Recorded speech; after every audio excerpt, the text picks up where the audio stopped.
Oke, di sini saya akan mempresentasikan tugas besar simulasi aliran eksternal melintasi susunan 4 silinder pada mata kuliah metode merit. Dan di sini merupakan hasil dari video Vorticity yang telah saya buat. Oke, selanjutnya perkenalkan nama saya Kira Farakala. NRP saya 0823 040027 dari tempat teknik perlipaan 4A. Oke, di sini saya akan membahas 5 poin atau 5 hal. Yang pertama adalah deskripsi, yang kedua adalah domain geometri, yang ketiga adalah meshing, yang keempat adalah kondisi batas, yang kelima adalah hasil simulasi. Untuk bahan pertama yaitu deskripsi. Simulasi aliran eksternal melintasi 4 susunan silinder adalah studi numerik atau eksperimental yang berguna untuk memahami perilaku fluida saat mengalir melalui 4 silinder yang disusun dalam pola tertentu, baik secara inline, persegi, maupun konfigurasi lainnya, serta memahami distribusi gaya-gaya hidrodinamika, seperti gaya hambat atau drag, gaya angkat atau lift, serta fenomena vortex shedding yang muncul akibat interaksi dengan aliran permukaan silinder. Dan untuk aplikasi, contohnya yaitu pada rig ini kan ada 4 silinder yang dimana 4 silinder ini akan dilewati oleh aliran air atau ombak, yang dimana kita akan mencoba memvisualisasikan hal tersebut seperti itu kurang lebih. Selanjutnya adalah domain geometri. Di sini juga ada ketentuan juga yang dibuat di soal. Untuk NRP saya adalah 27 dengan sudut atau hanya adalah 30, radiusnya 1,8 dan diameter saya adalah 1. Jadi di sini ada panjang platnya yaitu 35 dan tebal platnya 1 serta lebar dari platnya adalah 20. Dan untuk radius saya ini menggunakan 1,8 sesuai NRP saya dan sudut saya menggunakan 30. Kita lanjut, yaitu ini adalah dimensi dari geometri saya. Dengan dimensi box yang searah sumbu X-nya itu adalah 35 satuan, sumbu Z-nya itu adalah lebar 20 satuan, dan sumbu Y adalah tebal, yaitu 1 satuan. Tengah bangun tersebut terdapat 4 buah lubang. Ini adalah 4 buah lubang, dengan diameternya adalah 1. Serta terdapat box kecil searah sumbu X-nya 9, sumbu Z-nya 9, dan tebal atau sumbu Y adalah 1 satuan. Jarak lubang pertama dari pusat koordinat balok adalah 1,8 satuan. Jadi di perpotongan sumbu ini di tengah-tengah itu jarak antara silinder ke tengah-tengah yaitu 1,8 dan memberi sudut 30 dari sumbu Y. Dan di sini adalah merupakan hasil pengukuran dimensi saya untuk angle ataupun derajatnya sudah sesuai dengan ketentuan NRP saya yaitu 30, dan untuk lengthnya ataupun radiusnya juga sudah sesuai 1,8. Jika kita lanjut ke poin selanjutnya yaitu submesh. Di submesh ini submesh 1 itu max size yang saya pilih adalah 1,05 dan minimal size-nya adalah 0,05, dan finish size-nya yaitu very fine. Dan pada local size untuk edge center 1 sampai edge center 4 saya menggunakan value 0,025, dan untuk base small box depan adalah 0,065.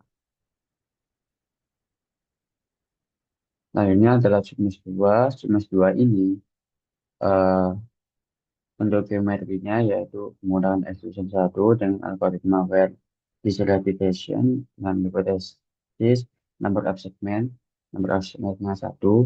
Dan untuk Submesh 3 ini sama seperti Submesh 2, cuman inputan dari geometri saja yang berbeda. Pada Submesh 2 yang menggunakan extrusion 1, sedangkan di Submesh 3 menggunakan extrusion 2. Dan ini merupakan hasil dari meshing saya. Dan hasil dari meshing saya itu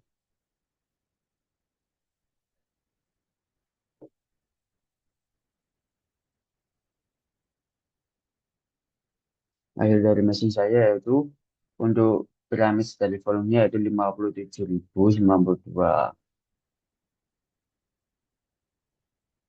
Oke, kita lanjut berikutnya yaitu setelah kita setelah kita melakukan meshing dan setelah kita compute, maka hal yang kita lakukan adalah mengekspor file tersebut menjadi value UNV. Berarti mengekspor meshing kan ke UNV sehingga nantinya akan kita running ke OpenFOAM seperti itu. Dan setelah kita, oke, akhirnya masuk ke kondisi batas.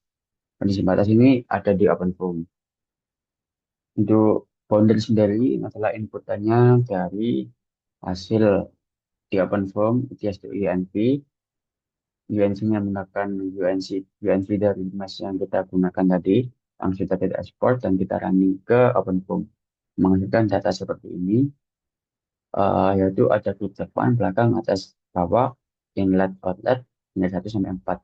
Yang di mana dana, yang di mana depan dan belakang menggunakan type empty, atas bawah menggunakan type symmetry, outlet dan inlet menggunakan type patch, yang dari 1 sampai 4 menggunakan type word. Untuk kondisi batas B, itu inletnya adalah menggunakan type zero gradient, outletnya fixed value, atas bawah menggunakan symmetry, depan belakang empty, dan dari 1 sampai 4 menggunakan zero gradient. Kondisi batas U mirip-mirip seperti kondisi batas B. Mana yang membedakan adalah di silinder 1 sampai 4-nya type-nya adalah muslim. Inletnya fixed value sama, outletnya zero gradient sama, atas bawah simetri sama seperti P, dan belakang juga sama seperti P yaitu MT. Yang adalah kontrol tick. Kontrol tick untuk ini yaitu lumayan panjang jadi codingan bawahnya. Start time-nya yaitu 0 dan M time-nya 200 dan tatanya 0,005. 3 poin ini udah ada di soal. Oh sorry, ada 4 poin di soal yaitu yang terakhir adalah white interval. Keempat poin ini udah ada di soal. Nah, selanjutnya ada codingan di bawah control tick-nya yang berfungsi untuk mendapatkan data di Excel-nya, di post processing-nya. Untuk perbedaan antara proses 1 sampai 4 ataupun di sini 1 sampai 4 yaitu di COFR-nya. Di COFR ini datanya adalah data sumber X, Y, Z di setiap sebenarnya. Dan itu dapat dilihat di Salome di geometri. Mungkin bisa saya contohkan untuk melihatnya, yaitu pada kita pilih geometri kembali, kita pilih yang inspection, center of mass, kita pilih yang ini, rotation 1. Rotation 1 X-nya kan min 1,5 sekian, Y-nya 0, dan Z-nya 0,9. Setelah itu kita input ke yang tadi silinder 1. Ini, CFR min 1,5 sekian, 0, 0,9. Dan perlu diingat kembali untuk setiap silinder memiliki COFR yang berbeda-beda, maka dapat dilihat kembali, dicek kembali sehingga tidak terjadi kesalahan penginputan.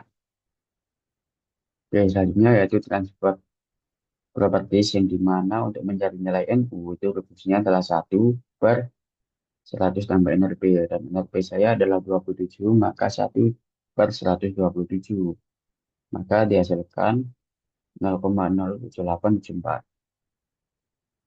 Oke, kita masuk ke selanjutnya yaitu plot verticity. Plot verticity ini gunanya untuk eh, mengetahui aliran setelah melewati silinder. Kita lihat di sini dari setiap silindernya itu ketika time-nya atau waktunya semakin bertambah, maka aliran melewati pipanya juga semakin besar. Contohnya di 0,5 ini belum terlihat alirannya dan di 10, 50, 100, 200 juga tidak terlihat, cuman eh, terjadi kenaikan ataupun penyebaran aliran di setiap kenaikan waktunya. Oke, selanjutnya ke plot kontur tekanan. Plot kontur tekanan ini menunjukkan distribusi tekanan dalam suatu domain seperti medan aliran fluida ataupun struktur yang mengalami deformasi. Padanya menggunakan garis-garis kontur untuk memvisualisasikan area dengan tekanan tinggi dan rendah. Eh, sam- untuk tadi kan yang plot itu untuk mengetahui lebih mengetahui ke arah alirannya ya setelah lewati silinder. Dan untuk plot kontur tekan ini untuk mengetahui tekanan maupun deformasi yang terjadi. Jadi tidak dapat kita lihat di setiap kenaikan suhu, maka penyebaran dari tekanan atau deformasi tersebut maka semakin meningkat. Kita dapat melihat di sini, semakin besar waktunya, maka penyebarannya semakin besar. Seperti itu. Kita lanjut. Oke, kita lanjut ke plot koefisien data waktu. Untuk datanya ini, kita dapat di setelah running di OpenFOAM, di file tersebut ada namanya post processing. Di file post processing tersebut maka ada data yang dapat kita ubah di Excel sehingga mendapatkan data seperti ini. Yang pertama adalah plot CD terhadap tekanan terhadap waktu. Ini tuh menunjukkan semua silinder polanya itu fluktuatif dengan amplitude yang cukup besar, menandakan adanya gaya tahanan berat yang berubah-ubah seiring waktu akibat efek interferensi fluida antar silinder. Dan pola titiknya bersifat periodik, tidak sempurna, menunjukkan dinamika aliran turbulen di sekitar silinder. Dan silinder 4 memiliki nilai CD paling tinggi secara rata-rata dan menandakan pengaruh paling besar terhadap tahanan aliran. Jadi, kalau grafiknya ditarik ke kiri kembali, maka di silinder 4 ini, maka grafiknya lebih tinggi ke atas, seperti itu. Dan berlanjut, ini plot koefisien CL terhadap waktu ya. Yaitu polanya itu juga fluktuatif. Cuman amplitudenya itu nggak sebesar yang CT tadi. Ini kan amplitudenya sekitar segini ya. Nah, tadi kan sekitar nggak di bawah satu lah. Nah, tadi kan bisa sampai dua atau dua lebih seperti itu. Dan perubahan tidak di alam menunjukkan adanya gaya vertikal naik turun akibat vortex shedding. Dan sinar dua menunjukkan variasi CL lebih tinggi. Menunjukkan efek angkatan vertikal yang lebih kuat dan stabil. Jika datanya ini ditarik sinar dua ini, maka eh, dari kiri itu grafik dari sinar dua itu lebih tinggi daripada grafik yang satu, dua, tiga, empat seperti itu. Dan ini adalah RMS. RMS ini dapat dihasilkan dari data yang proses processing kembali. Proses processing itu ada rumusnya di Excel dan didapatkan hasil seperti ini. Yang dimana di CD itu silinder 4 ini dragnya tertinggi. Karena mungkin karena posisinya lebih langsung terkena aliran utama dan juga mengalami efek gangguan dari sumber lainnya. Dan di tempat di silinder saya itu silinder 4 ini terletak di bawah. Jadi terkena dari silinder 1 sampai 3 itu alirannya sempat terkena juga. Kemudian seperti itu. Maka dragnya semakin besar. Dan silinder 2 ini dragnya kecil karena silinder 2 ini terletak di atas sehingga nggak ada intervensi dari silinder yang lainnya. Seperti itu. Dan lebihnya di koefisien CL, di RMS CL itu yang ketiga itu lebih terbesar ya. Kemungkinan terjadi karena vortex shedding yang kuat. Dan silinder satu itu paling kecil karena kemungkinan alirannya lebih stabil. Seperti itu. Jadi kesimpulannya, secara keseluruhan grafik koefisien drag dan lift. Grafik yang jelas itu adalah grafik CD dan lift itu adalah grafik CL. Menunjukkan pola fluktuatif yang tidak sepenuhnya periodik, mencerminkan adanya interaksi kompleks antar silinder setelah fenomena turbulen seperti pembentukan pusaran atau vortex di sekitar objek. Hal ini menggarisbawahi pentingnya konfigurasi geometri dalam sistem yang melibatkan aliran fluida bolak-balik. Dalam konteks aplikasi teknis seperti bertukar panas, tidak berlimpaan ataupun yang lainnya, pemilihan susunan dan jarak antar elemen harus dirancang dengan cermat agar dapat mengurangi gaya yang tak diinginkan, dan meningkatkan efisiensi aliran, serta menjaga kestabilan sistem secara keseluruhan. Seperti itu. Dan Mungkin ini saja yang bisa saya sampaikan dan bisa saya presentasikan. Kurang lebihnya mohon maaf. Assalamualaikum warahmatullahi wabarakatuh.